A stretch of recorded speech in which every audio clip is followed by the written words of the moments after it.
Hello everyone, this is Zaid Malik and I hope you have a wonderful day.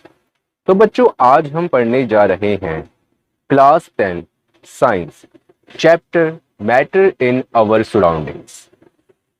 तो बच्चों आज का lecture हमारा पार्ट 1 है जिसमें कि हम बात करेंगे इस चैप्टर से रिलेटेड ऑल टॉपिक्स के बारे में और हम इस चैप्टर में जितने भी टॉपिक्स हैं उसको समझेंगे, उसको अंडरस्टैंडिंग करेंगे। और बच्चों जो हमारी नेक्स्ट वीडियो आएगी जो कि पार्ट 2 होगा उसमें हम क्या पढ़ेंगे कि इस चैप्टर से जितने भी क्वेश्चंस बनते हैं एनसीईआरटी बुक के उसको हम सोल्व करेंगे। तो बच्चों आज का जो चैप्टर है नाम है मैटर इन आवर सराउंडिंग्स। तो बच्चों इस चैप्टर के टाइटल से ही हमें चल रहा है पता कि इसमें हम जिस टॉपिक पे बात करने वाले हैं डिटेल में वो क्या है जो कि हमारे सराउंडिंग्स में मैटर है। अब बच्चों अगर हम इजी लैंग्वेज में समझना चाहें कि ये क्या होता है मैटर और ये सराउंडिंग्स क्या होता है, तो बच्चों जो हमारी आसपास की चीजें हैं या फिर हम ये कह सकते हैं कि जो चीजें हमारे आसपास आले दुआले में एग्जिस्ट करती है उसको हम बोलते हैं मैटर।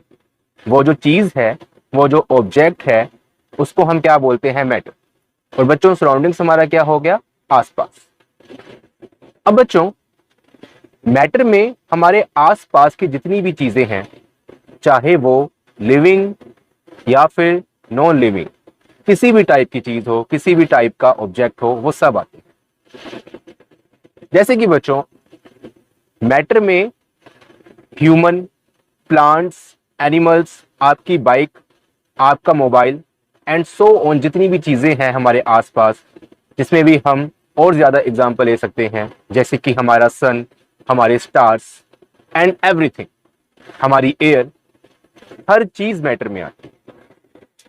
इसकी बच्चों यहां पर डेफिनेशन लिखी है, in our surrounding all things like foods, stones, clouds, stars, plants and animals etc are made up of material which scientists have named matter।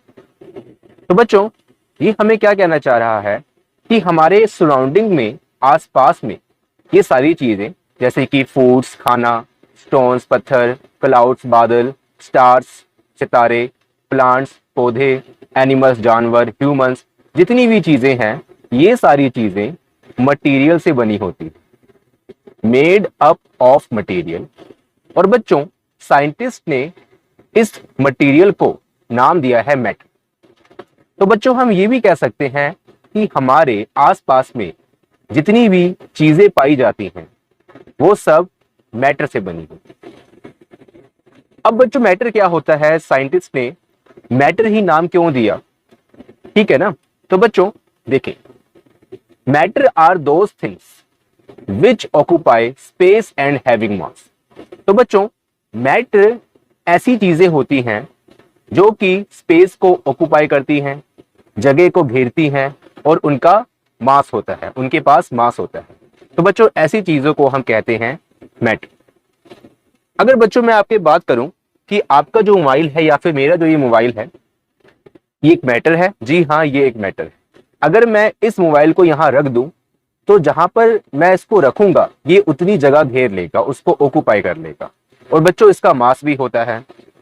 तो बच्चों मास को हम समझते हैं कि मास क्या होता है, बस पहले आप इतना समझें कि जो चीजें स्पेस को ऑक्यूपाई करती हैं और उनका मास हो तो उसको हम बोलते हैं मैटर। और जितनी भी चीजें हैं हमारे आसपास में वो सारी ही चीजें स्पेस ऑक्यूपाई करती हैं और उनका मास होता है। अब बच्चों मास क्या होता है इसके ऊपर हम प्रकाश डालते हैं। मास का मतलब है measure of number of atoms, कि अगर हम नंबर ऑफ एटम्स को मेजर करें, काउंट करें तो बच्चों वो क्या कहलाता है मास। अब बच्चों नंबर ऑफ एटम्स क्या होते हैं, अब जैसे मैंने आपको बताया कि हमारे आसपास जितनी भी चीजें पाई जाती हैं वो सब मैटर से बनी होती हैं। अब बच्चों मैटर क्या होता है, मैटर जो होता है वो पार्टिकल से मिलकर बने होते हैं। तो बच्चों पार्टिकल्स क्या होते हैं, पार्टिकल्स होते हैं एटम्स। पार्टिकल्स क्या होते हैं, एटम्स होते हैं। तो बच्चों एक अगर मैं एटम की यहां पर शेप बनाना चाहूं तो वो कैसी होगी? हम जनरली एटम को सर्कुलर शेप में रिप्रेजेंट करते हैं। एटम एक ऐसी फॉर्म होती है जिसके बीच में न्यूक्लियस होता है और बच्चों न्यूक्लियस के अंदर प्रोटॉन और न्यूट्रॉन होते हैं। प्रोटॉन पर जो चार्ज होता है वो होता है पॉजिटिव और न्यूट्रॉन पर कोई चार्ज नहीं होता। इस न्यूक्लियस के अराउंड जो शेल होते हैं उसमें हमारे इलेक्ट्रॉन मतलब कि नेगेटिव चार्ज रिवॉल्व मतलब घूमते हैं, गोल गोल घूमते हैं। तो बच्चों ये एक एटम की शेप है, इमेज। अब बच्चों एक मैटर के अंदर काफी सारे एटम्स होते हैं। अगर बच्चों मैं बात करूं कि ये मेरा मार्कर है और मैं इस मार्कर के इतनी जगह को सिलेक्ट कर लूं तो बच्चों इतनी सी जगह में लाखों करोड़ों एटम होंगे। और बच्चों जब ये एटम मैं इस सारे मार्कर के ऊपर जितने भी एटम्स हैं जो कि इस पर एग्जिस्ट कर रहे हैं, मिलियन बिलियन ट्रिलियन जितने भी एटम्स हैं बच्चों, अगर मैं सबको एक साथ देखूं तो ये मैटर बन जाता। ठीक है, एक बार आपको मैं फिर बता रहा हूं, मैटर्स जो होते हैं वो एटम से मिलकर बने होते हैं जिसको हम नॉर्मल लैंग्वेज में या फिर जनरल लैंग्वेज में पार्टिकल्स कहते हैं। अगर बच्चों मैं सिर्फ इतनी सी जगह को सिलेक्ट करूं तो बच्चों इतनी सी जगह में मिलियन बिलियन ट्रिलियन एटम्स हो सकते हैं। और बच्चों अगर मैं सारे मार्कर की बात करूं तो ये सारा मार्कर एक मैटर है। ये किससे मिलकर बना हुआ है? मैटर। तो बच्चों ढेर सारे एटम्स को मिलाकर एक मैटर बनता है। आपको बात समझ में आ रही है? आई होप कि आपको समझ आ गई।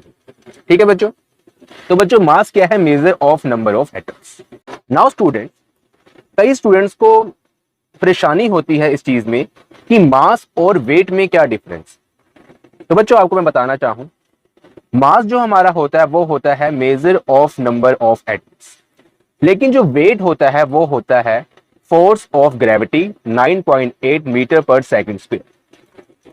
बच्चों आपको पता होगा कि इस यूनिवर्स में जितनी भी चीजें एग्जिस्ट करती हैं उनका एक ग्रेविटेशनल फोर्स होता है। और बच्चों ग्रेविटेशनल फोर्स एक अट्रैक्शन वाली फोर्स होती है। जितनी बड़ी चीज ज्यादा होगी उतना ही ज्यादा उसका ग्रेविटेशनल फोर्स होगा। हम जो ह्यूमन है बच्चों, हमारे अंदर भी ग्रेविटेशनल फोर्स होता है। और बच्चों जो हमारी अर्थ है इसका भी एक ग्रेविटेशनल फोर्स है और बच्चों उसको हम अप्रोक्सीमेटली लेते हैं 9.8 मीटर पर सेकंड स्क्वायर। और बच्चों इसको हम ग्रेविटी भी कहते हैं कि अर्थ का ग्रेविटेशनल फोर्स मतलब ग्रेविटी कितना है? अप्रोक्सीमेटली 9.8 मीटर पर सेकंड स्क्वायर। तो बच्चों ग्रेविटी क्या होता है? ये भी अट्रैक्शन फोर्स होती है जो कि अपने ऊपर आने वाली हर चीज को अट्रैक्ट करती है। जैसे कि हम ह्यूमंस हैं जो कि अर्थ के ऊपर रहते हैं, एनिमल्स हैं अर्थ के ऊपर रहते हैं, जितनी भी चीजें हैं उन सारी चीजों को अर्थ अपने तरफ अट्रैक्ट करती है। अगर अर्थ अपनी तरफ हमें अट्रैक्ट करना छोड़ दे तो बच्चों हम अपनी बॉडी को अर्थ की जमीन के साथ टच नहीं कर सकते। जैसे कि बच्चों अगर हम बात करते हैं मून की, तो बच्चों मून का जो ग्रेविटेशन फोर्स है, ग्रेविटी है, मून ग्रेविटी वो होती है 1.62 मीटर पर सेकंड स्क्वायर। तो बच्चों मून की जो ग्रेविटी होती है वो बहुत कम होती है एज कंपेयर टू अर्थ। तो इसलिए आपने देखा होगा कि जो लोग मून पर जाते हैं, एस्ट्रोनॉट वगैरह जो मून पर जाते हैं बच्चों, जो स्पेस में लोग जाते हैं या फिर मून पे जाते हैं, हम मून की बात करते हैं बच्चों यहाँ पे पहले, तो देखना वहां पर वो लोग हवा में तैर रहे होते हैं, हवा में फ्लोट कर रहे होते हैं। इसका रीजन ये है क्योंकि वहां पर ग्रेविटी बहुत कम होती है, तो इसलिए वो अपनी बॉडी को मून की जमीन के साथ लगा नहीं पाते। अगर बच्चों हम बात करें मंगल ग्रह की, तो वहां पर भी जो ग्रेविटी है एज कंपेयर टू अर्थ काफी कम है, तो इसलिए जो लोग मंगल पर जाते हैं वो लोग भी मंगल की जमीन को टच नहीं कर पाते। तो बच्चों वेट हमारा क्या होता है? फोर्स ऑफ ग्रेविटी होता है। ओके, मास जो बच्चों होता है वो हमारा सेम एवरीवेयर, मतलब मास हमारा चाहे हम अर्थ पर हो, चाहे हम मून पर हो या फिर किसी अदर प्लैनेट्स पर हो, तो बच्चों हमारा मास हमेशा सेम रहता है। लेकिन बच्चों जो वेट है वो ग्रेविटेशनल फोर्स मतलब ग्रेविटी के ऊपर डिपेंड करता है, इसलिए अगर हम अर्थ पे हैं तो हमारा जो वेट है वो क्या होगा, ज्यादा होगा। अगर हम मून पर जाते हैं और अगर हम वहां पर अपना वेट चेक करते हैं तो हमारा weight as compare to earth कम होगा इन केस ऑफ मून। बच्चों, SI unit of standard international unit of mass क्या होती है, किलोग्राम, जिसको हम केजी से रिप्रेजेंट करते हैं। और बच्चों, SI unit of newton, SI unit of weight क्या होती है, न्यूटन, जिसको हम कैपिटल एन से रिप्रेजेंट करते हैं। एक्चुअली बच्चों ये जो न्यूटन है ये फोर्स की यूनिट होती है, लेकिन जो केस है वेट का वो फोर्स के ऊपर डिपेंड करता है। किसकी फोर्स, ग्रेविटी की फोर्स, इसलिए इसकी भी यूनिट न्यूटन होती है, जिसको हम कैपिटल एन से डिनोट करते हैं। तो स्टूडेंट, आई होप कि आपको ये सब समझ आ गया होगा। अब बच्चों आगे हम पढ़ेंगे classification of matters. Now students, अब हम पढ़ने जा रहे हैं क्लासिफिकेशन ऑफ मैटर्स। तो बच्चों हम यहां पर दो तरीकों से मैटर्स को क्लासिफाइड कर सकते हैं। फर्स्ट है फिजिकल प्रॉपर्टीज और सेकंड है केमिकल प्रॉपर्टीज। बच्चों आपके इस चैप्टर में मैटर इन आवर सराउंडिंग्स में केमिकल प्रॉपर्टीज वाला टॉपिक नहीं है, तो इसको हम डिस्कस नहीं करेंगे, हम सिर्फ फिजिकल प्रॉपर्टीज को डिस्कस करेंगे। तो बच्चों फिजिकल प्रॉपर्टीज का मतलब क्या है कि जो मैटर है उसकी बनतर, उसकी रूपरेखा, उसका बॉडी स्ट्रक्चर क्या है, इसके बारे में हम बात करेंगे। तो बच्चों यहां पर बताया गया है कि matter is made up of particles, कि जो मैटर्स होता है वो पार्टिकल्स का बना होता है, पार्टिकल्स से मिलके बना होता है। ठीक है बच्चों, हमने पीछे क्या पढ़ा कि हमारे सराउंडिंग्स में जितने भी ऑब्जेक्ट्स हैं, जितने भी थिंग्स हैं, वो सारे मैटर से बने होते हैं। और बच्चों अब हम पढ़ने जा रहे हैं कि जो मैटर है वो पार्टिकल से मिलकर बना होता है। जितनी भी चीजें हैं वो सारी मैटर से मिलकर बनी होती हैं। और बच्चों मैटर पार्टिकल से मिलकर बना होता है। तो इसलिए बच्चों हमने जो जो चीजें पढ़ी कि हमारे सराउंडिंग्स में ऑल थिंग्स, सारी चीजें, सारे मैटर से बनी होती है। तो बच्चों यहां पर हम एक केस लेते हैं। मान लो ये मैंने एक लिया बीकर, और बीकर में मैंने इसको फिल कर दिया वाटर से।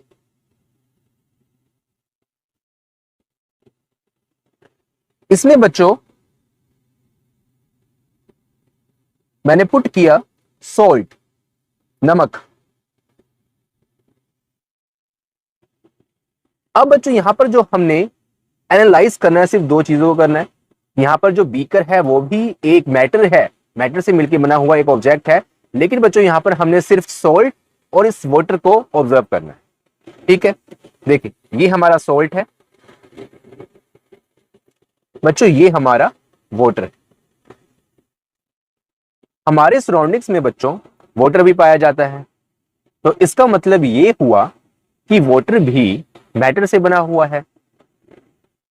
और बच्चों यहां पर लिखा है कि matter is made up of particles. ठीक है, तो बच्चों हम क्या करेंगे, यहां पर हम सिर्फ वाटर की पिक्चर बनाएंगे विद पार्टिकल्स। देखें, ओके।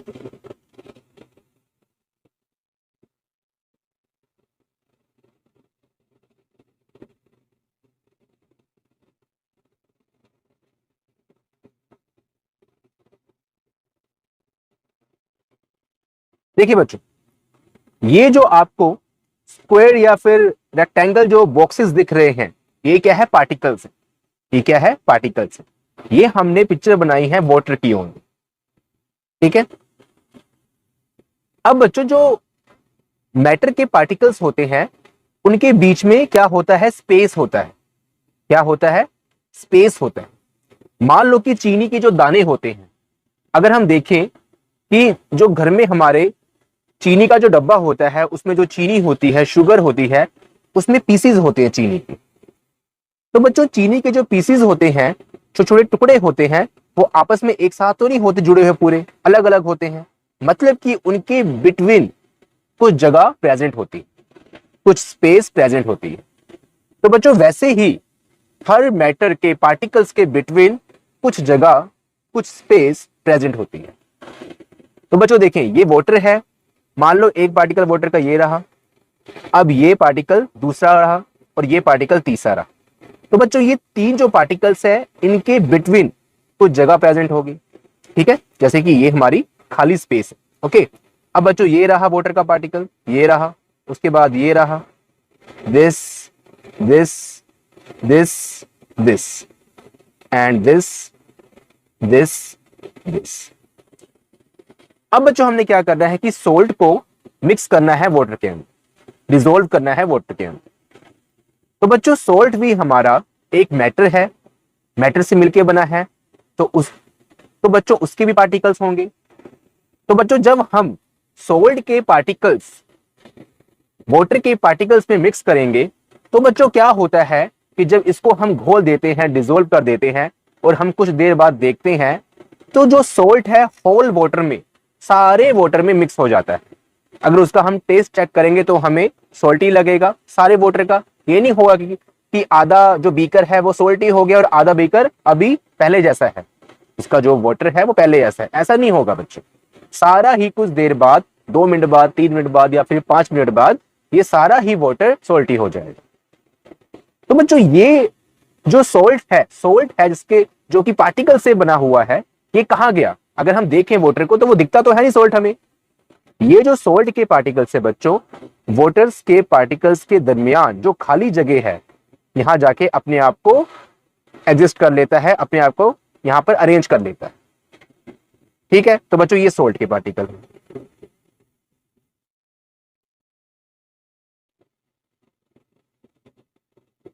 ठीक है ना बच्चों। तभी अगर हम वाटर को यहां से, वाटर को यहां से, यहां से, यहां से कहीं से भी टेस्ट करते हैं तो सारा वाटर हमें सोल्टी दिखाई देता है, सोल्टी लगता है, उसका टेस्ट जो होता है वो सोल्टी होता है। इसका मतलब ये है कि जो खाली स्पेस थी वाटर पार्टिकल्स के बिटवीन, वहां पर उस जगह को सोल्ट पार्टिकल्स ने ऑक्युपाई कर लिया। तो बच्चों इससे ये प्रूव होता है कि जो हमारा मैटर है वो पार्टिकल से बना होता है।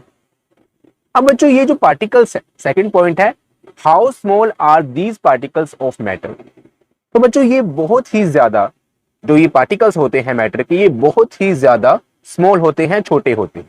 अगर बच्चों मैं यहां पर एक सोल्ट का, सॉलिड सोल्ट का एक टुकड़ा लेता हूं तो बच्चों इस टुकड़े के अंदर कम से कम मिलियन ट्रिलियन सोल्ट के पार्टिकल्स होते हैं। इससे ये प्रूव होता है कि जो हमारे मैटर्स के पार्टिकल्स होते हैं वो बहुत ही ज्यादा छोटे होते हैं, बहुत ही ज्यादा स्मॉल होते हैं, जिनको हम अपनी इन आंखों से विदाउट एनी इंस्ट्रूमेंट नहीं देख सकते। सो स्टूडेंट, आई होप कि आपको क्लासिफिकेशन ऑफ मैटर समझ आया होगा। अब बच्चों आगे हम पढ़ेंगे characteristics of matters, characteristic of particles of matter. ठीक है, विशेषताएं क्या होती हैं पार्टिकल्स ऑफ मैटर की। तो बच्चों वो हम आगे बढ़ते हैं, उससे पहले आप इतना नोट कर लें।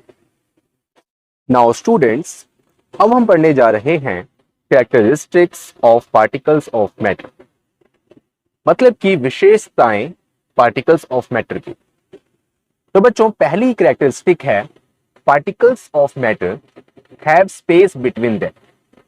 दूसरी है, particles of matter are continuously moving. And तीसरी है, particles of matter attract each other. तो बच्चों जो पहली कैरेक्टरिस्टिक्स है कि particles of matter have space between them, ये मैंने आपको अभी पीछे बता दिया है। आप वही एग्जाम्पल का रेफरेंस देके इसको प्रूव कर सकते हो। ठीक है बच्चों, कि जो पार्टिकल्स ऑफ मैटर्स हैं उनके बिटवीन स्पेस होता है। आप सॉल्ट और वाटर वाली एग्जांपल देके इसको प्रूव कर सकते हैं।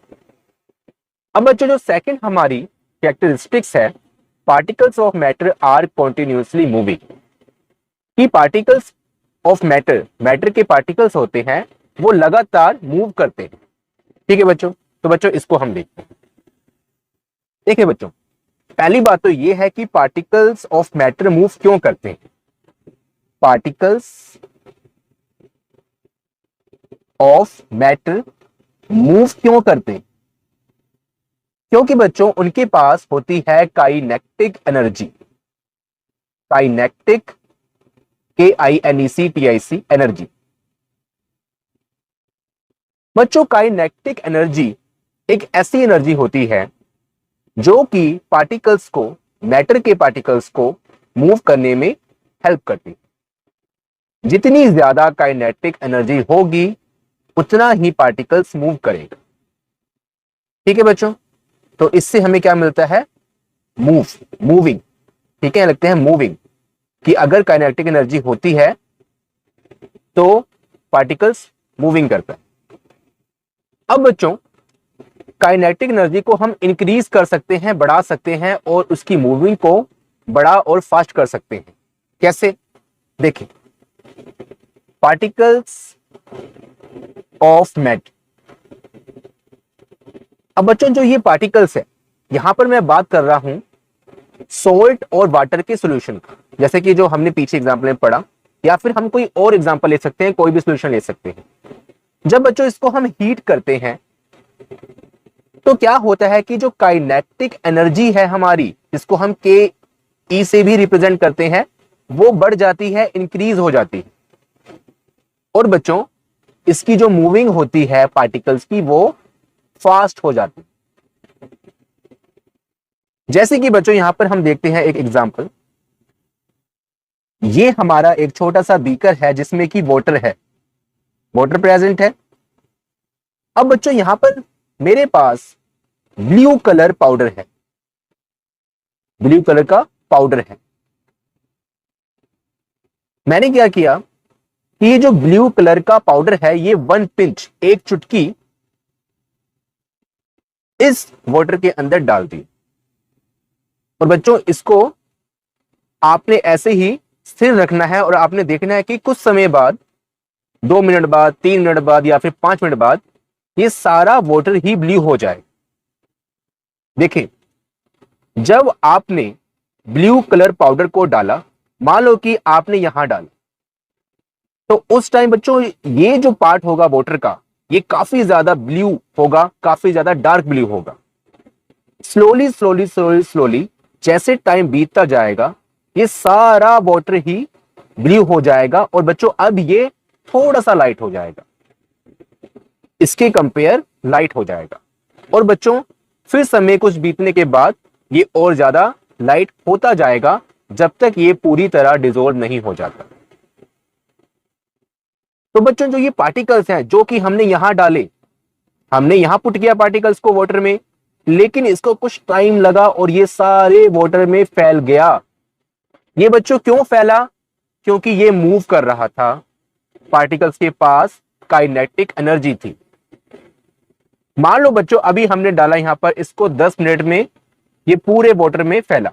ठीक है, अगर हम इसको हीट करते हैं बच्चों, तो क्या होगा कि काइनेटिक एनर्जी बढ़ जाएगी और हो सकता है कि ये 7 मिनट के अंदर ही सारे वाटर में फैल जाए। ठीक है, तो बच्चों इससे हमारा ये प्रूव होता है कि जो पार्टिकल्स होते हैं वो कॉन्टिन्यूसली मूव करते हैं, क्योंकि ब्लू कलर कुछ समय बाद पूरे वाटर में फैल जाता है और सारा वाटर ही लाइट ब्लू हो जाएगा। और बच्चों अगर हम हीट करते हैं तो काइनेटिक एनर्जी बढ़ती है और पार्टिकल्स फास्ट मूव करते हैं। ठीक है, अब बच्चों जो हमारा थर्ड कैरेक्टरिस्टिक्स है, particles of matter attract each other. देखिए, ये हमारा कोई मैटर है, मान लो कोई ब्रिक है, ईंट है हमारे पास कोई, जिससे घर बनते हैं। ईंट भी एक ऑब्जेक्ट है और ये मैटर से बनी हुई है, और मैटर क्या है? पार्टिकल से मिलकर बना हुआ है। तो बच्चों इसके अंदर छोटे छोटे छोटे छोटे पार्टिकल्स हैं।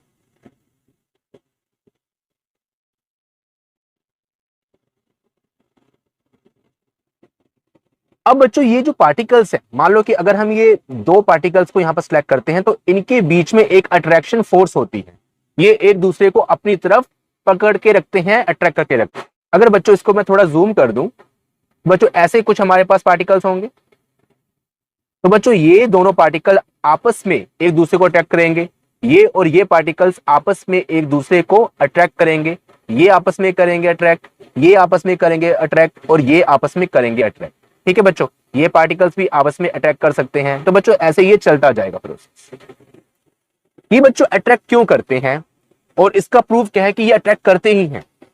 देखें, अगर ये अट्रैक्ट ना करते होते तो हमारे पास ब्रिक की ये वाली शेप ना होती, ये वाली शेप ना होती, ये फैला हुआ होता। भट्टी में जहां पर जो ईंटें बनती है वहां पर हम ईंट बना ही नहीं पाते अगर ये अट्रैक्ट ना कर पाते, क्योंकि अगर इनके बीच में अट्रैक्शन फोर्स नहीं होगा तो ये बिखर जाएंगे और हम ब्रिक को बना ही नहीं सकते।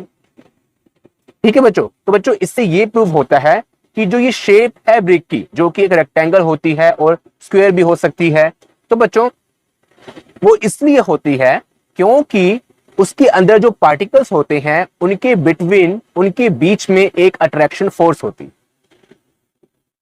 जो कि सारे पार्टिकल्स को आपस में बांधे रखती है और एक हमारे पास बड़ी सी ब्रिक बन जाती है। तो बच्चों आई होप कि आपको characteristics of particles of matter समझ आया होगा। अब बच्चों आगे हम पढ़ने जा रहे हैं स्टेट्स ऑफ मैटर। उससे पहले आप इतना जितना हमने यहां पर करवाया है इसको नोट कर ले अपने कॉपी में, फिर हम आगे बात करें। नाउ स्टूडेंट्स, अब हम बात करने जा रहे हैं स्टेट्स ऑफ मैटर के बारे में कि जो मैटर है वो किस किस रूप में पाया जाता है। तो बच्चों मैटर की 5 स्टेट्स हैं।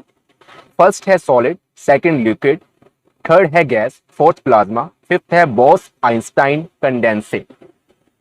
तो बच्चों पहली 3 स्टेट्स तो आपने पिछली क्लासेस में पढ़ी होगी, लेकिन अब यहां पर 2 स्टेट्स न्यू ऐड हुई है, प्लाज्मा और बॉस आइंस्टाइन कंडेंसेट।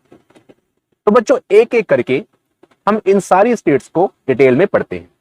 पहले बच्चों हम बात करते हैं सॉलिड की।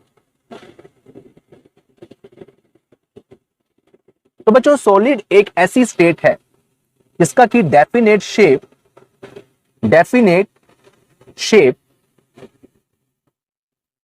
एंड डेफिनेट वॉल्यूम होता है। Definite shape and definite volume होता है। तो बच्चों इसका मतलब क्या है? यहां 2 चीजें हैं, definite shape and definite volume. देखिए अगर हम सॉलिड की कोई एग्जांपल लेते हैं जैसे कि ब्रिक हो गया,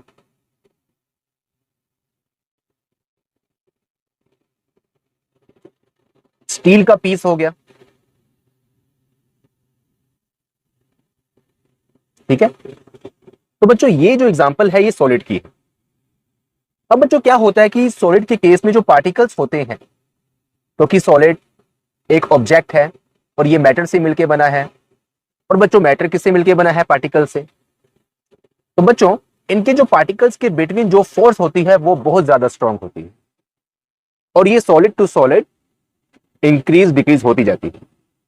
जैसे कि बच्चों अगर हम ब्रिक की बात करें तो इनके पार्टिकल्स के बिटवीन जो फोर्स होती है, अट्रैक्शन फोर्स होती है, वो बहुत ही ज्यादा स्ट्रांग होती है, लेकिन इससे भी ज्यादा स्टील के केस में होती है। अगर बच्चों हम एक लेते हैं हैमर और हम हैमर को इसके ऊपर मारते हैं, चोट लगाते हैं ब्रिक के ऊपर, अगर बच्चों हम हैमर पे इतना फोर्स लगा रहे हैं कि उसका फोर्स इसके अंदर जो पार्टिकल्स हैं उसके बीच में जो अट्रैक्शन फोर्स है उससे ज्यादा हुआ, हैमर का चोट का force between particles, force between particles से ज्यादा हुआ, तो बच्चों ये ब्रिक 2 हिस्सों में टूट जाएगी। लेकिन बच्चों उतनी ही फोर्स अगर हम स्टील के ऊपर लगाए तो इस पर कोई प्रभाव नहीं पड़ेगा। इसके लिए हमें बहुत ही ज्यादा हायर फोर्स की जरूरत होगी, ठीक है। तो बच्चों इससे हमें यह चलता है पता कि जो सॉलिड होते हैं वो क्या होते हैं? रिजिड होते हैं और उनकी एक डेफिनेट शेप होती है।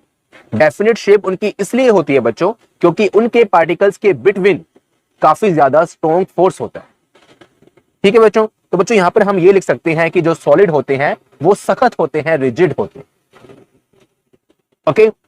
अब बच्चों बात करते हैं हम एक और एग्जांपल की सॉलिड की, जैसे कि जो हमारी बैंड रबर होती है, ये भी बच्चों एक सॉलिड है। मैंने बोला ना कि जो सॉलिड के बिटवीन जो पार्टिकल्स हैं उनकी फोर्स डिफरेंट सॉलिड में डिफरेंट होती है।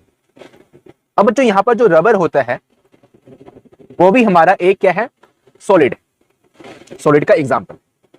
अगर बच्चों हम रबर को खींचते हैं तो ये बड़ी हो जाती है, अगर हम उसका फोर्स हटाते हैं मतलब हमने छोड़ देते हैं फोर्स हमने जो अप्लाई किया था रबर के दोनों सिरों में, वो हमने बच्चों हटा दिया, तो रबर अपने ओरिजिनल पोजीशन में आ जाती है, ओरिजिनल फॉर्म में आ जाती है।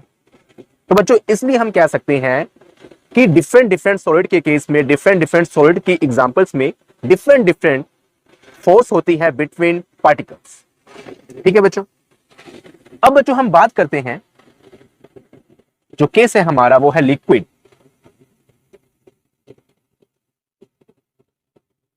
बच्चों जो लिक्विड है इसकी डेफिनेट शेप नहीं होती, तो लिखते हैं नॉट डेफिनेट शेप, बट बच्चों इसका डेफिनेट वॉल्यूम होता है, डेफिनेट वॉल्यूम। हाँ बच्चों, यहां पर हम डेफिनेट वॉल्यूम की बात करना भूल गए। तो बच्चों इसका एक डेफिनेट वॉल्यूम होता है। वो क्यों होता है? मान लो कि अगर हमारे पास यहां पर एक बकेट है, एक बाल्टी है, उसके अंदर अगर हम सॉलिड पुट करते हैं, या फिर बच्चों हम ये एग्जांपल ले सकते हैं कि एक हमारे पास बॉक्स है और उसके अंदर हम सॉलिड कर रहे हैं पुट, लाइक दैट बच्चों, जैसे कि शुगर के जो पार्टिकल होते हैं, जो हमारी चीनी होती है, तो उसको अगर हम इस बॉक्स के अंदर पुट कर दें, तो बच्चों इसका एक डेफिनेट वॉल्यूम होगा कि अगर ये जो बकेट है, ये जो कंटेनर है, ये जो बॉक्स है, अगर ये 5 केजी का होगा तो उसमें 5 केजी ही हमारी शुगर आएगी, उससे ज्यादा नहीं आ सकती। तो बच्चों इसका एक डेफिनेट वॉल्यूम होता है। हम 5 केजी से ज्यादा इसमें शुगर पुट नहीं कर सकते, इसका एक डेफिनेट वॉल्यूम है। लेकिन बच्चों लिक्विड केस में इसका डेफिनेट शेप नहीं होता। क्यों नहीं होता? मान लो कि हमारे पास कोई वेजल है, कोई बर्तन है, एक तो इस टाइप का है, एक इस टाइप का है और एक राउंड है।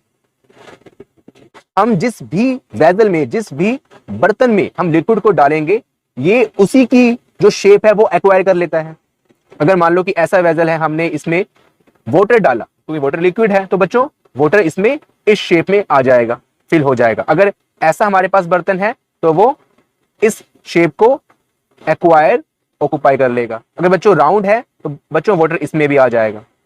ठीक है बच्चों। लेकिन बच्चों अगर सॉलिड का केस है वो नहीं आता, लेकिन इसलिए हम कहते हैं कि सॉलिड की डेफिनेट शेप होती है, लेकिन लिक्विड की डेफिनेट शेप नहीं होती। जिस भी टाइप का बर्तन हो उसमें ये आ जाता है और ये फ्लो करता है क्योंकि। और बच्चों दूसरी बात, इसका डेफिनेट वॉल्यूम होता है।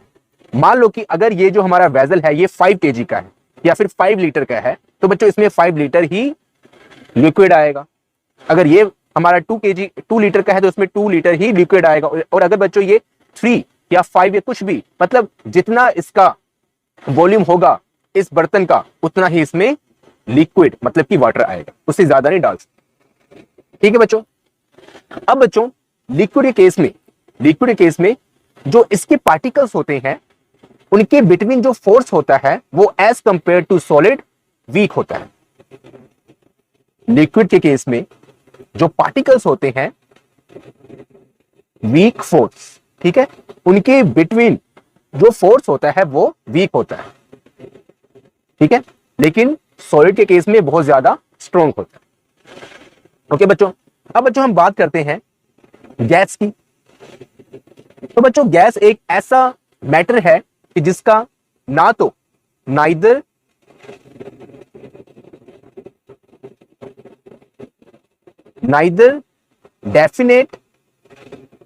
Definite shape nor volume. तो बच्चों गैस हमारा एक ऐसा मैटर है जिसका ना तो डेफिनेट शेप होता है और ना ही वॉल्यूम होता है। अब बच्चों मान लो डेफिनेट शेप क्यों नहीं होता? सेम वही कि अगर हम किसी भी बर्तन में, किसी भी आकार के बर्तन में हम अगर गैस को पुट करते हैं तो वो उसी का शेप धारण कर लेता है। ठीक है। हर तरह के बर्तन में वो फिट आ जाता है। अब बच्चों यहां पर इसका डेफिनेट वॉल्यूम भी नहीं होता। ठीक है। Neither definite shape nor volume. तो बच्चों डेफिनेट वॉल्यूम क्यों नहीं होता तो आपको मैं बताता हूं। देखिए मैं यहां पर बताता हूं आपको एग्जांपल में। हमारे पास एक सिलेंडर है, ये हमारा एक सिलेंडर है बच्चों। तो बच्चों यहां पर एक लगा है पिस्टन। पिस्टन क्या है बच्चों? कि जिससे हम गैस को नीचे दबा सके।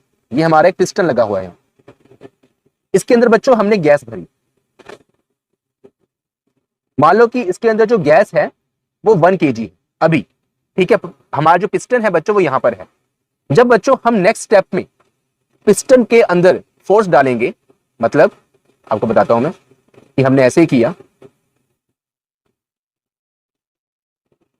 देखिए अभी जो गैस है वो इतना एरिया एक्वायर कर रही है 1 kg, लेकिन जब हम पिस्टन के ऊपर फोर्स लगाएंगे तो बच्चों हमारा जो पिस्टन यहां पर आ गया, तो बच्चों ये जो गैस होती है वो कंप्रेस्ड हो जाती है, उसको हमने दबा दिया और वो इतने से एरिया में भी 1 kg एडजस्ट हो जाती है।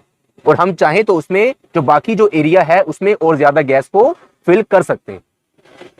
तो बच्चों इसलिए हम कह सकते हैं कि अगर हमारे पास एक वेसल है, एक सिलेंडर है, तो उसमें हम कंप्रेस करके अपने मन के मुताबिक गैस भर सकते हैं, लेकिन उसकी भी एक लिमिट होती है कि उसमें 14 kg बनना है या फिर 15 kg या 20 kg। लेकिन अगर एक 1 kg देखें, अगर वाटर है, वाटर को अगर हम 1 kg यहां पर फिल करेंगे तो वो अगर इतना एरिया वो ऑक्युपाई कर रहा है, ठीक है ना, वेसल का इतना एरिया ऑक्युपाई कर रहा है तो इतना ही करेगा ना, वो उसको हम कंप्रेस नहीं कर सकते। लेकिन बच्चों गैस को हम कंप्रेस कर सकते हैं, उसको हम छोटे से एरिया में भी एडजस्ट कर सकते हैं।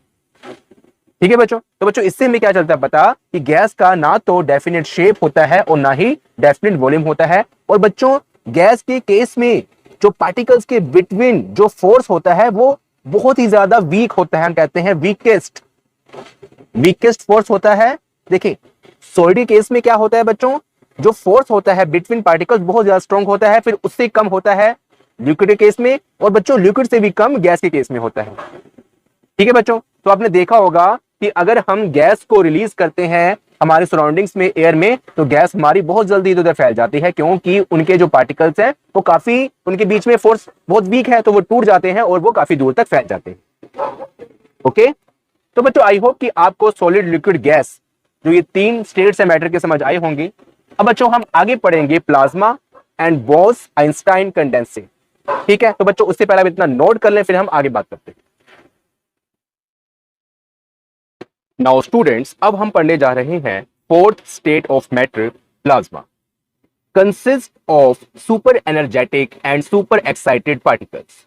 These particles are in the form ionized gases। तो बच्चों जो ये प्लाज्मा होता है ये कंसिस्ट करता है super energetic and super excited particles. और बच्चों ये जो पार्टिकल्स होते हैं ये किस फॉर्म में होते हैं, आयोनाइज्ड गैसेस की फॉर्म में होते हैं। इसकी बच्चों एग्जांपल क्या है, जैसे कि fluorescent tube and neon sign bulbs. अब बच्चों इसको मैं आपको एक डायग्राम के थ्रू आपको समझाऊंगा। अब देखें यहां पर जो हमारे घर में ट्यूब होती है उसको ही हम बोलते हैं फ्लोरोसेंट ट्यूब। जो ट्यूब लाइट लगी होती है हमारे घर में उसको हम बोलते हैं फ्लोरोसेंट ट्यूब। बच्चों ट्यूब लाइट में, फ्लोरोसेंट ट्यूब में, यहां पर मैं लिख देता हूं फ्लोरोसेंट ट्यूब।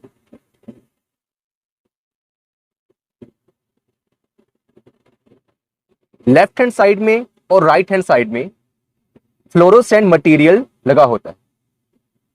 और बच्चों इसके अंदर होती है हीलियम गैस। इस ट्यूब के अंदर क्या भरी होती है, हीलियम गैस। अब बच्चों हमने क्या करना है कि इस ट्यूब के टर्मिनल्स को, पॉजिटिव और नेगेटिव को, हमने एक बैटरी या फिर जो हमारे घर में एसी करंट आता है उससे हमने कनेक्ट करना है। ठीक है बच्चों, प्लस माइनस। ओके, जब बच्चों इसमें से करंट पास होगा, मान लो कि जब यहां से इस बैटरी से, ये बैटरी मान लो अभी ये बैटरी है, जब इस बैटरी से बच्चों करंट पास होगा और इस फ्लोरोसेंट मटेरियल, ये क्या है, फ्लोरोसेंट मटेरियल,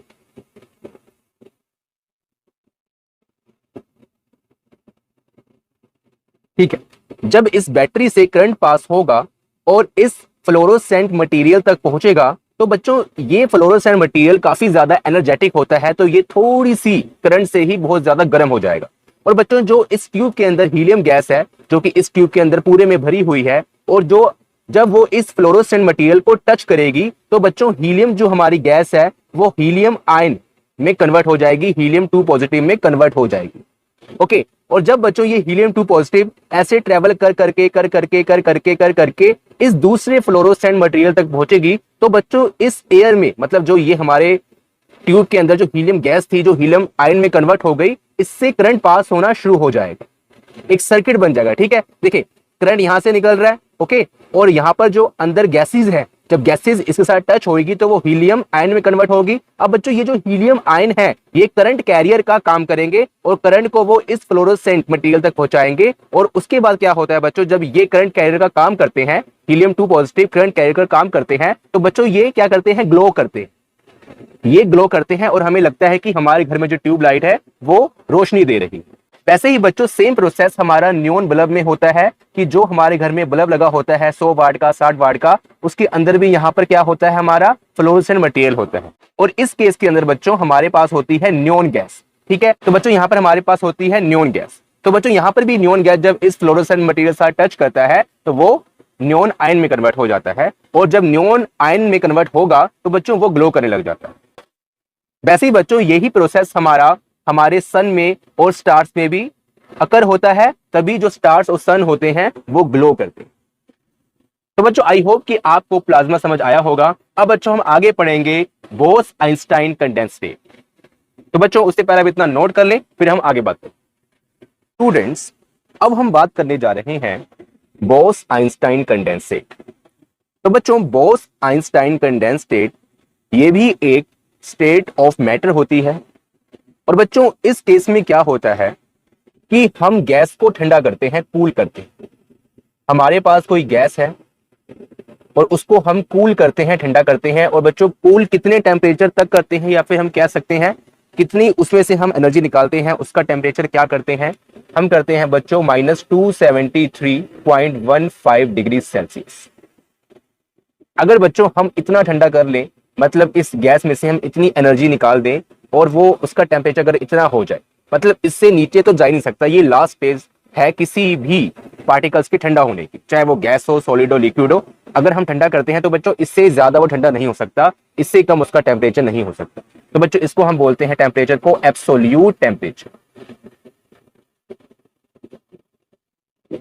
और बच्चों जब हम किसी भी गैस को इतने टेम्परेचर तक ठंडा करते हैं तो वो बच्चों बोस आइंस्टाइन कंडेंसेट में कन्वर्ट हो जाता है। और बच्चों ये खुद में एक मैटर होता है, I am sorry, state of matter होता है। देखिए बच्चों हमारे पास अगर सॉलिड है, लिक्विड है और गैस, या फिर हम ऐसे करते हैं लिक्विड है, सॉलिड है और गैस। अगर बच्चों हम सॉलिड से लिक्विड बनाते हैं तो इस प्रोसेस को हम बोलते हैं फ्यूजन। अगर बच्चों हम लिक्विड से गैस बनाते हैं तो इस प्रोसेस को हम बोलते हैं फ्यूजन। अगर बच्चों हम लिक्विड से सॉलिड बनाते हैं तो बच्चों इस प्रोसेस को हम बोलते हैं सॉलिडिफिकेशन, SOLIDI। थोड़ा सा मैं इसको बड़ा कर दूं बच्चों कि आपको समझ आए। देखें फिर से बनाता हूं, liquid, solid and gas. Solid से लिक्विड बन रहा है तो उसको कहते हैं हम फ्यूजन प्रोसेस। लिक्विड से गैस बन रहा है तो हम बोलते हैं फ्यूजन प्रोसेस।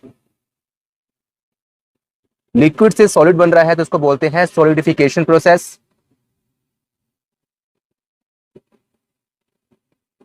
और बच्चों अगर लिक्विड से हमारा गैस बन रहा है, या फिर हम कह सकते हैं, आई एम सॉरी, गैस से लिक्विड बन रहा है, ठीक है, गैस से लिक्विड बन रहा है, तो बच्चों इस प्रोसेस को बोलते हैं कंडेंसेशन।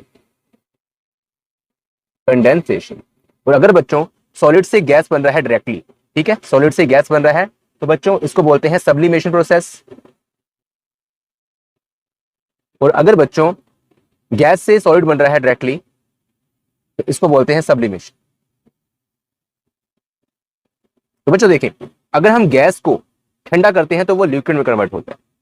लेकिन बच्चों यहां पर सिर्फ बात की गई है ठंडा करने की, ठीक है। हमने कितने टेम्परेचर ठंडा करना है, जैसे कि मान लो कि हमने -70 डिग्री तक इसको ठंडा किया। लेकिन बच्चों अगर 70 डिग्री तक हम गैस को ठंडा करते हैं, ठंडा करने का मतलब क्या है बच्चों, गैस है, गैस में जो एनर्जी होती है उसको हम बाहर निकालते हैं, एनर्जी हम रिलीज करते हैं। जितनी हम एनर्जी इससे गैस से बाहर निकालेंगे तो बच्चों ये लिक्विड में कन्वर्ट होगा। और बच्चों जब हम इस टेम्परेचर तक पहुंच जाएंगे, ठीक है ना, -273.15 डिग्री सेल्सियस। तो बच्चों ये एक new state of matter Bose Einstein condense state में कन्वर्ट हो जाएगा। उस टाइम ये लिक्विड नहीं रहेगा, लिक्विड कुछ और है बच्चों, बोस आइंस्टाइन कंडेंस स्टेट कुछ और है। मान लो कि यहां पर हमारे पास होगा -272.15 डिग्री। ओके, तो बच्चों इस स्टेट तक ये जो गैस है वो लिक्विड की फॉर्म में रहेगा। लेकिन बच्चों जब हम -273 पे पहुंचेंगे तो इस स्टेट में क्या हो जाएगा बच्चों, ये बोस आइंस्टाइन कंडेंस स्टेट में कन्वर्ट हो जाएगा। तो बच्चों आई होप कि आपको समझ आया होगा कि Bose Einstein condense state of matter क्या है। और बच्चों अब हम आगे पढ़ेंगे कि can matter change it's state. तो इसमें हम क्या पढ़ेंगे कि अगर हम जैसे जो हमने ये प्रोसेस किया है कि सॉलिड से लिक्विड, लिक्विड से गैस, गैस से लिक्विड, लिक्विड से सॉलिड, ऐसे हम चेंज कर सकते हैं। तो बच्चों अब हम इसको डिटेल में पढ़ेंगे। तो उससे पहले आप इतना नोट कर लें, फिर हम आगे बात करें। नाउ स्टूडेंट्स, अब हम पढ़ने जा रहे हैं can matter change it's state. तो बच्चों अब जैसे कि हमने पीछे पढ़ा कि स्टेट्स ऑफ मैटर, जिसमें हमने सॉलिड, लिक्विड, गैस, प्लाज्मा और बोस आइंस्टाइन कंडेंसेट को पढ़ा। लेकिन बच्चों यहां पर जो हम बात करने वाले हैं वो सिर्फ ओनली पहली 3 स्टेट की बात करने वाले। तो बच्चों यहां पर हम सॉलिड को लिक्विड में कन्वर्ट कर सकते हैं, लिक्विड को गैस में कन्वर्ट कर सकते हैं, और बच्चों गैस को लिक्विड में कन्वर्ट कर सकते हैं और लिक्विड को सॉलिड में कन्वर्ट कर सकते हैं। अगर बच्चों हमने सॉलिड को लिक्विड में कन्वर्ट करना है तो बच्चों हमें सॉलिड को हीट करना होगा। अगर बच्चों हमें लिक्विड को गैस में कन्वर्ट करना है तो हमें लिक्विड को हीट करना होगा। अगर बच्चों हमने गैस को लिक्विड में कन्वर्ट करना है तो हमें गैस को कूल करना होगा, ठंडा करना होगा। और अगर बच्चों हमने लिक्विड को सॉलिड में कन्वर्ट करना है तो हमें लिक्विड को कूल करना होगा। अब जैसे मैं इसकी आपको एग्जांपल बताना चाहूं, सॉलिड का हम एग्जांपल लेते हैं, जैसे कि आपके घर में जो आइस होती है। अगर बच्चों हम आइस को फ्रिज से बाहर निकालें, क्या होता है बच्चों, उसको एटमॉस्फेरिक हीट मिलती है, जो एटमॉस्फेयर में गर्मी होती है वो आइस को मिलती है, और आइस कुछ समय बाद लिक्विड में कन्वर्ट हो जाती है। अगर बच्चों हमारे पास लिक्विड है, उसको हम अपने फ्रीजर में रख दे, रेफ्रिजरेटर के फ्रीजर में रख दे, तो बच्चों उसको हम कूल कर रहे हैं और वो जो लिक्विड है सॉलिड में कन्वर्ट हो जाएगा, वो दोबारा आइस बन जाए। अब बच्चों जैसे कि हमारा फर्स्ट पॉइंट है सॉलिड टू लिक्विड। तो बच्चों सॉलिड टू लिक्विड में हम कन्वर्ट कर सकते हैं। सॉलिड का हमने एग्जांपल लिया है आइस और लिक्विड का लिया है लिक्विड, जैसे कि पानी होता है मेल्ट। ये क्यों होता है बच्चों, जब आइस को हम हीट करेंगे तो वो पिघलेगा, मेल्ट होगा और लिक्विड में कन्वर्ट हो जाए। ठीक है बच्चों, तो बच्चों the temperature when solid change to liquid is called melting point. तो बच्चों जब हमारा सॉलिड मतलब कि आइस लिक्विड में कन्वर्ट होता है और जिस टेम्परेचर में वो कन्वर्ट होना स्टार्ट होता है, तो बच्चों उस टेम्परेचर को हम बोलते हैं मेल्टिंग पॉइंट, मतलब वहां से वो मेल्ट होना स्टार्ट हो रहा है। तो बच्चों मेल्टिंग पॉइंट ऑफ आइस, जो बर्फ होती है हमारे घर में, उसका मेल्टिंग पॉइंट कितना होता है 273.16 केल्विन और 0 डिग्री सेल्सियस। तो बच्चों जो हमारे घर में बर्फ होती है रेफ्रिजरेटर में, वो 0 डिग्री सेल्सियस पे पिघलना शुरू हो जाती है, इसलिए उसका मेल्टिंग पॉइंट 0 डिग्री सेल्सियस या फिर केल्विन स्केल पर 273.16 केल्विन होता है। अब बच्चों जब सॉलिड और लिक्विड, ठीक है, सॉलिड और लिक्विड क्या है कि सॉलिड से हमने लिक्विड बनाया बाय उसको हीट करके, और बच्चों उसका एक आमतौर पे एटमॉस्फेरिक प्रेशर था, जो हमारे एटमॉस्फेयर का प्रेशर होता है वहां वो प्रेजेंट था नॉर्मली। ओके, तो बच्चों आप इस बात का गौर करना कि 0 डिग्री सेल्सियस पर जब इंस्टेंटली सॉलिड लिक्विड में कन्वर्ट होता है तो बच्चों उस आइस का और उस लिक्विड का टेम्परेचर सेम होता है। उस लिक्विड और सॉलिड का मतलब आइस और मेल्ट जो हो चुका है, पानी है हमारे पास, उनका टेम्परेचर 0 डिग्री सेल्सियस पे सेम होगा। जितना टेम्परेचर, जितना तापमान आइस का होगा उतना ही लिक्विड का होगा। तो बच्चों फिर जो ये एनर्जी हमें रिक्वायर्ड हुई, मतलब हमने जो हीट किया सॉलिड को, वो एनर्जी कहां गई? होना तो ये चाहिए था कि सॉलिड बहुत ज्यादा ठंडा है, अगर उसको हम लिक्विड में कन्वर्ट कर रहे हैं, उसको हीट कर रहे हैं, तो बच्चों 0 डिग्री सेल्सियस पे जब वो लिक्विड में कन्वर्ट हुआ तो लिक्विड को थोड़ा गर्म होना चाहिए था, क्योंकि अगर हम किसी चीज को हीट देते हैं तो वो चीज हीट होती है, गर्म होती है। लेकिन बच्चों यहां पर 0 डिग्री सेल्सियस पे सॉलिड और लिक्विड का टेम्परेचर तो सेम है, तो बच्चों जो हमने हीट दी वो कहां गई, उसका क्या काम था? तो बच्चों heat energy required for break the bonds between particles is called latent heat of fusion.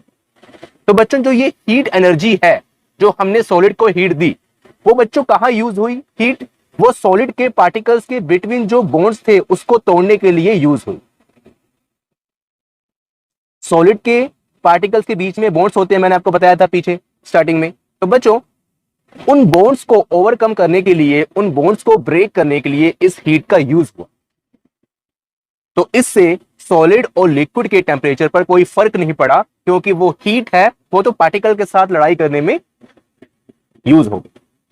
तो बच्चों ऐसी हीट को जो कि पार्टिकल्स के बॉन्ड्स को ब्रेक करने के लिए यूज होती है, उसको हम बोलते हैं लेटेंट हीट ऑफ फ्यूजन। और बच्चों लेटेंट का मतलब क्या होता है? हिडन, छुपाई हुई, ठीक है, छुपी हुई। तो बच्चों ये जो हीट होती है ये हिडन होती है। इससे सॉलिड और लिक्विड के टेम्परेचर पर एट 0 डिग्री सेल्सियस कोई फर्क नहीं पड़ता। तो इसलिए इसको हम बोलते हैं लेटेंट, मतलब कि हिडन हीट ऑफ फ्यूजन। क्योंकि ये फ्यूज हो रहा है सॉलिड से, अगर लिक्विड बनेगा तो ये प्रोसेस क्या होता है? फ्यूजन का। अब बच्चों energy of water particles are more than solid particles at same temperature. लेकिन बच्चों टेम्परेचर तो सेम है दोनों का, लेकिन इसी टाइम पे जो इनके पार्टिकल्स की एनर्जी होती है, इस केस में लिक्विड के पार्टिकल्स की energy as compare to solid ज्यादा होती है। क्योंकि बच्चों लिक्विड के जो पार्टिकल्स हैं, आई एम सॉरी, सॉलिड के जो पार्टिकल्स हैं वो तो बिखर गए, टूट गए हैं। तो वो जो न्यू फॉर्म जनरेट हो रही है, लिक्विड के जो पार्टिकल्स हैं वो जनरेट हो रहे हैं, वो तो नए बन रहे हैं, इसलिए वो तो दोबारा उनकी जो बॉन्डिंग है वो स्ट्रॉन्ग है एज कंपेयर टू सॉलिड, क्योंकि सॉलिड के तो टूट चुके हैं। तो इसलिए जो लिक्विड के पार्टिकल्स हैं उनकी energy as compare to solid ज्यादा होती है। तो बच्चों आई होप कि आपको सॉलिड टू लिक्विड समझ आया होगा। अब बच्चों आगे हम करते हैं लिक्विड टू वेपर्स या फिर liquid to gas. Now students अब हम पढ़ने जा रहे हैं लिक्विड टू गैस। और बच्चों हमारी जो गैस होती है वो वेपर्स की फॉर्म में एग्जिस्ट करती है, ठीक है। तो इसलिए मैंने यहां पर गैस की जगह पर वेपर्स लिखा है, तो घबराना मत, ये वही चीज है, गैस और वेपर्स एक ही चीज होती है।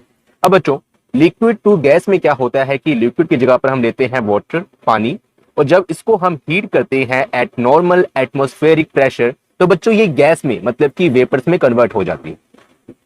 अब बच्चों the temperature where liquid change into gas is called boiling point. तो बच्चों ऐसा टेम्परेचर जहां पर लिक्विड वेपर्स में कन्वर्ट होना शुरू हो जाता है, उस टेम्परेचर को हम बोलते हैं बॉइलिंग पॉइंट। और बच्चों अगर हम वाटर का केस लें तो boiling point of water equal to 100 degree Celsius, और अगर हम केल्विन स्केल पर देखें तो 373.16 केल्विन। तो बच्चों जो हमारा वाटर है, पानी है, वो 100 डिग्री सेल्सियस पर उबलना शुरू हो जाता है। तो इसलिए वाटर का बॉइलिंग पॉइंट कितना है? 100 डिग्री सेल्सियस या 373.16 केल्विन। अब बच्चों जब लिक्विड वेपर्स में कन्वर्ट होता है, तब बच्चों उस टाइम पर इन दोनों का टेम्परेचर सेम होता है। ओके, जैसे कि हमने सॉलिड टू लिक्विड के केस में पढ़ा, सेम वही प्रोसेस है। अब बच्चों heat energy required for breaks the bond between liquid particles is called latent heat of fusion. तो बच्चों यहां पर जो हीट एनर्जी रिक्वायर्ड हुई है, मतलब जो जिसकी हमें जरूरत पड़ी है लिक्विड के पार्टिकल्स के बीच में जो बॉन्ड्स हैं उसको ब्रेक करने के लिए, उसको हम बोलते हैं लेटेंट हीट ऑफ फ्यूजन। और बच्चों पिछले केस में क्या बोलते थे? I am sorry, latent heat of vaporisation यहां पर आएगा, वेपोराइजेशन, ठीक है, वेपोराइजेशन। ओके, तो बच्चों जब हम लिक्विड के पार्टिकल्स के बिटवीन जो बॉन्ड्स हैं उनको हम ब्रेक करते हैं और गैस मतलब कि वेपर्स में कन्वर्ट करते हैं, तो बच्चों जो एनर्जी इनके बॉन्ड्स के, इनके पार्टिकल्स के बिटवीन बॉन्ड्स को ब्रेक करने के लिए रिक्वायर्ड होती है, उसको हम बोलते हैं लेटेंट हीट ऑफ वेपोराइजेशन। और बच्चों पिछले केस में क्या था? Latent heat of fusion. Okay, अब बच्चों energy of gaseous particles are more than that of liquid particles at same temperature. बच्चों वही केस पिछला वाला कि जो हमारे वेपर्स बन रहे हैं, गैस बन रही है, इसके जो पार्टिकल्स है इसकी एनर्जी सेम टेम्परेचर पर लिक्विड के पार्टिकल्स की एनर्जी से ज्यादा होती है। ओके, क्यों होती है? क्योंकि लिक्विड के जो पार्टिकल्स के बीच में बॉन्ड है वो तो टूट चुके हैं, लेकिन जो न्यू पार्टिकल्स के बॉन्ड बिटवीन जनरेट हुए हैं वो हुए हैं गैस के केस में। तो इसलिए इस गैस के पार्टिकल्स की एनर्जी सेम टेम्परेचर पर लिक्विड के पार्टिकल की एनर्जी से ज्यादा होती। तो बच्चों आई होप कि आपको लिक्विड टू वेपर्स समझ आया होगा। बस यहां पर हमने दो बातें ध्यान रखनी है कि लिक्विड टू वेपर्स के केस में होता है boiling point, solid to liquid के केस में होता है मेल्टिंग पॉइंट।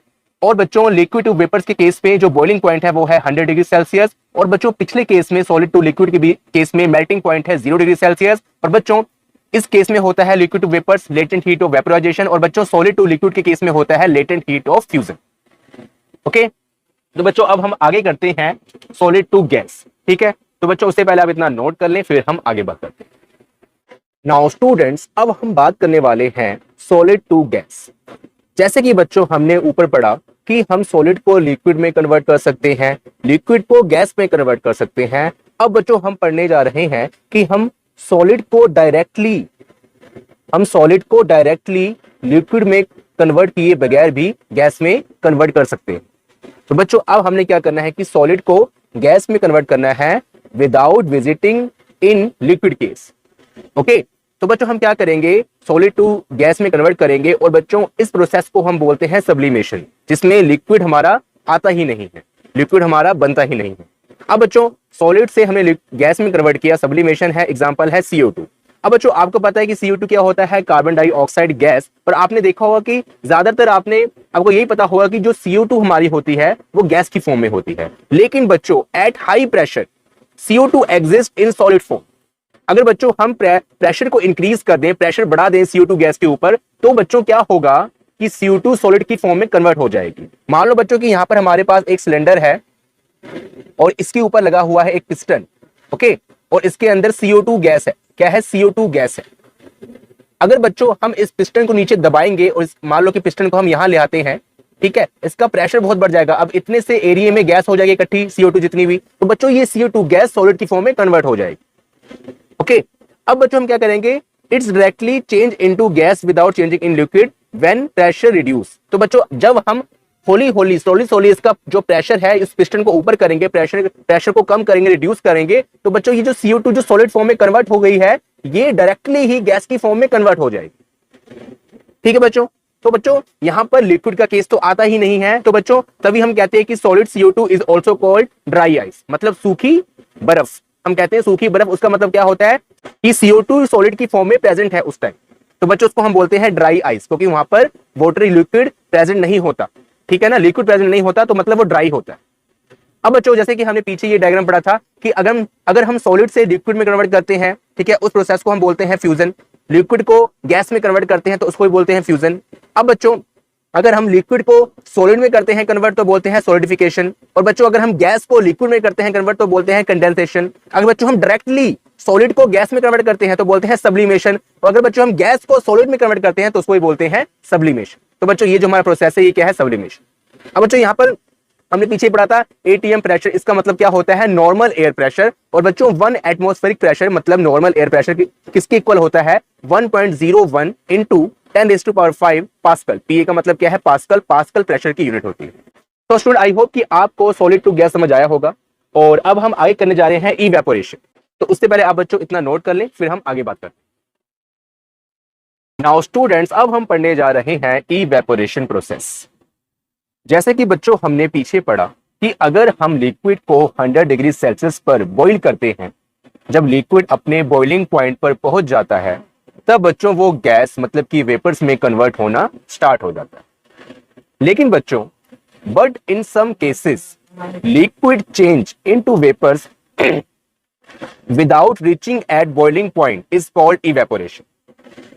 पर बच्चों कुछ केसेस में ऐसा होता है कि लिक्विड बिना पहुंचे 100 डिग्री सेल्सियस पर, मतलब कि वो उबलना स्टार्ट भी नहीं होता, लेकिन फिर भी कुछ केसेस में ऐसा होता है कि वो वेपर्स में कन्वर्ट हो जाता है।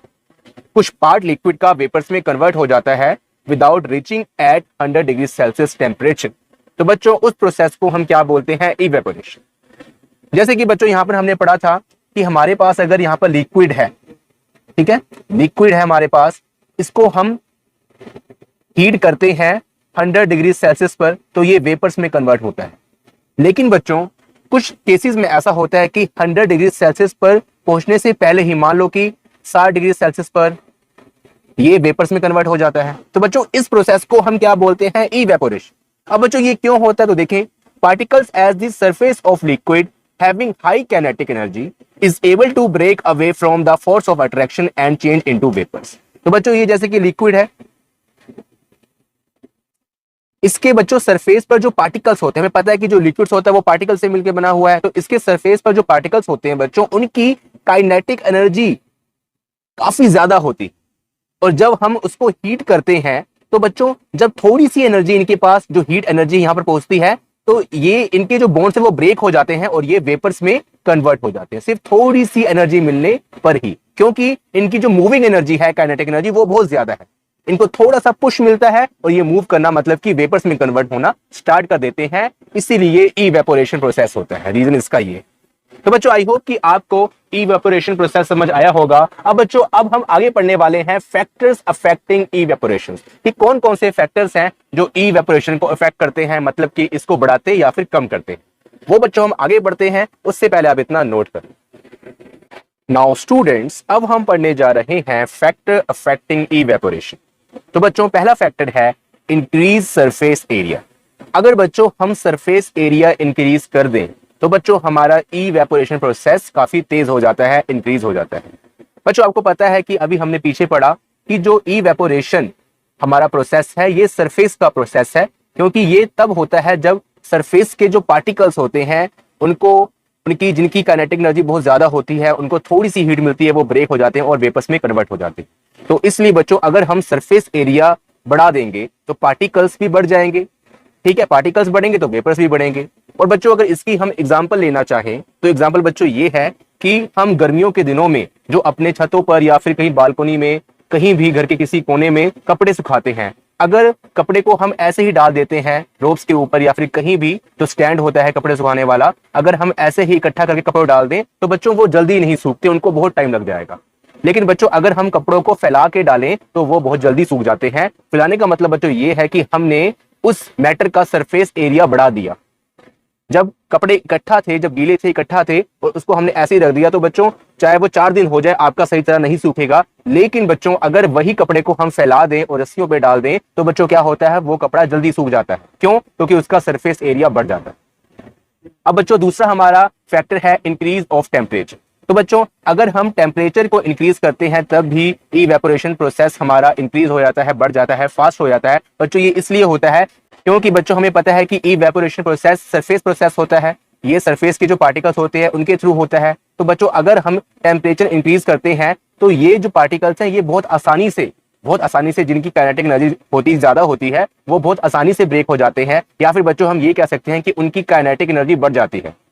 उनकी काइनेटिक एनर्जी बढ़ जाती है, और अगर काइनेटिक एनर्जी बढ़ जाती है बच्चों तो वो क्या होगा, बहुत इजीली और बहुत आसानी से, बहुत जल्दी ही वो वेपर्स में कन्वर्ट हो जाएंगे।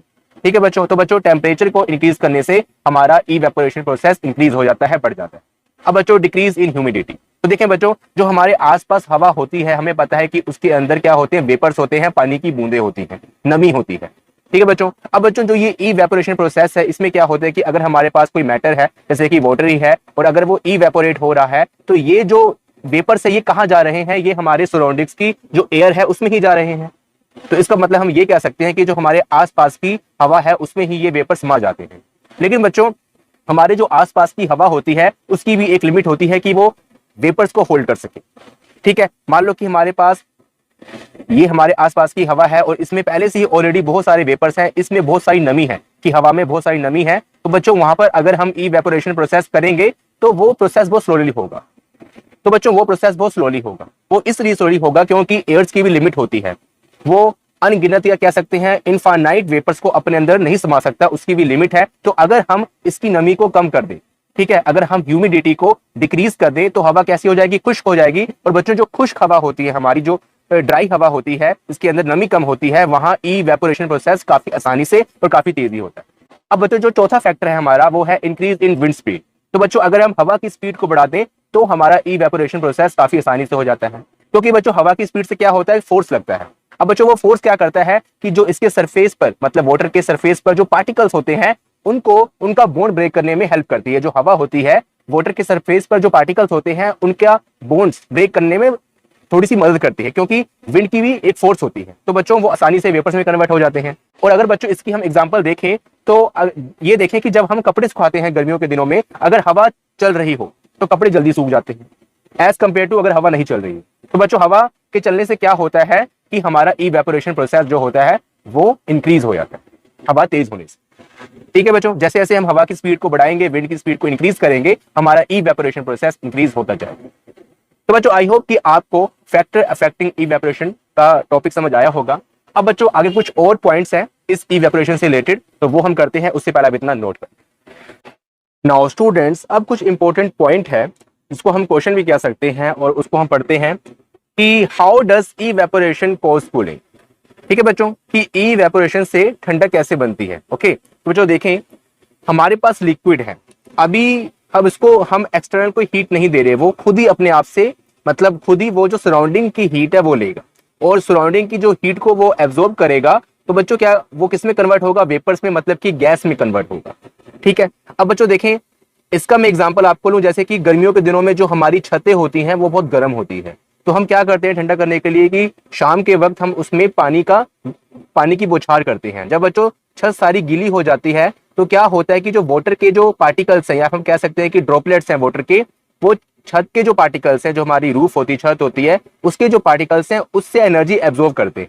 और जो बच्चों एनर्जी एब्जॉर्ब करते हैं, मतलब कि हीट एब्जॉर्ब करते हैं, और हीट एब्जॉर्ब करके वो वाटर ड्रॉपलेट्स में, मतलब कि वेपर्स में कन्वर्ट हो जाएगा, गैस में, और गैस में कन्वर्ट होकर वो हमारे सराउंडिंग में चला जाएगा। लेकिन बच्चों वाटर के जो पार्टिकल्स हैं, ठीक है, वाटर ने जो हीट एब्जॉर्ब किया है छत से, तो बच्चों क्या होगा कि छत का जो हीट है वो कम हो जाएगा, क्योंकि वाटर के जो पार्टिकल्स ने वो हीट जो था छत का वो एब्जॉर्ब कर लिया, ठीक है, अपनी ओर ले लिया, और वो गैस में कन्वर्ट हो गया। तो बच्चों छत हमारी ठंडी हो जाती है। ओके, तो बच्चों वही प्रोसेस है कि अगर जो लिक्विड होता है, ठीक है ना, वो अगर सराउंडिंग से एनर्जी एब्जॉर्ब करके वेपर्स में कन्वर्ट होता है, तो बच्चों सराउंडिंग से उसने हीट एब्जॉर्ब करी, तो सराउंडिंग्स हमारा ठंडा हो गया, कूल हो गया, जैसे कि यहाँ पर छत का हुआ केस। ओके, तो बच्चों आप इसको थोड़ा डिटेल में करके लिख सकते हो, लेकिन समझाने के लिए आपको मैंने बता दिया कि ऐसे प्रोसेस होता है ये। अब बच्चों सेकंड है, why should we wear cotton cloth in summer, कि हम गर्मियों के दिनों में सूती कपड़े क्यों पहनते हैं, कॉटन के जो कपड़े हैं वो क्यों पहनते हैं। तो बच्चों देखें, sweat absorbs body heat and change into vapour and the cotton absorb the sweat. तो बच्चों हमारा जो पसीना आता है, हमारी जो स्वेटिंग होती है, तो उसमें क्या होता है बच्चों कि जो हमारा जो पसीना होता है उसके जो पार्टिकल्स होते हैं, ड्रॉप्स होते हैं, वो हमारी बॉडी की हीट को एब्जॉर्ब कर लेते हैं।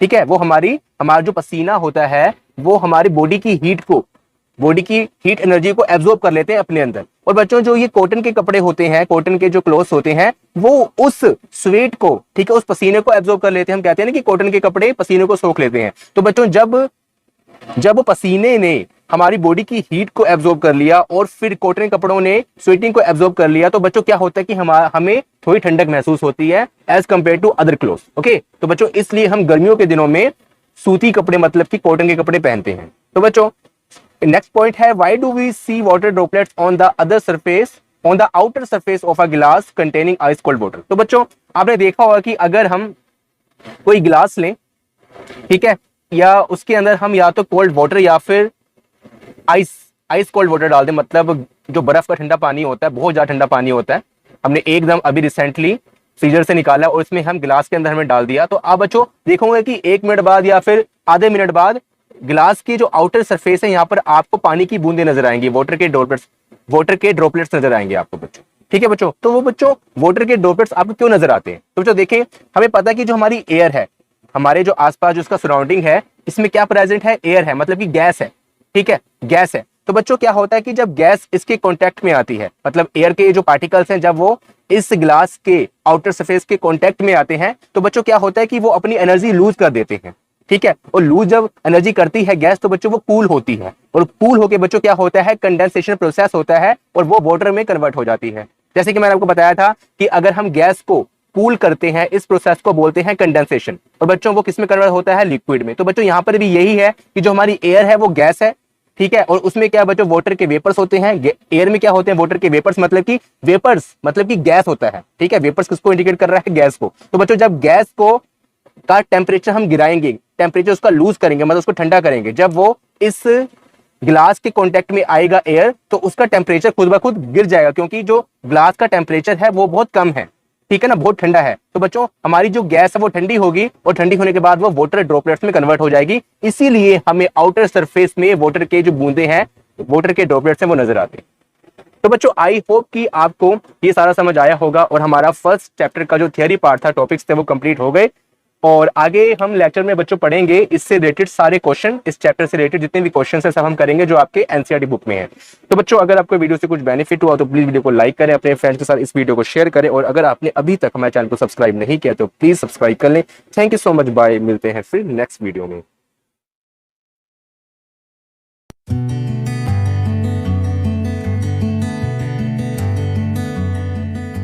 Please subscribe my channel. Thank you.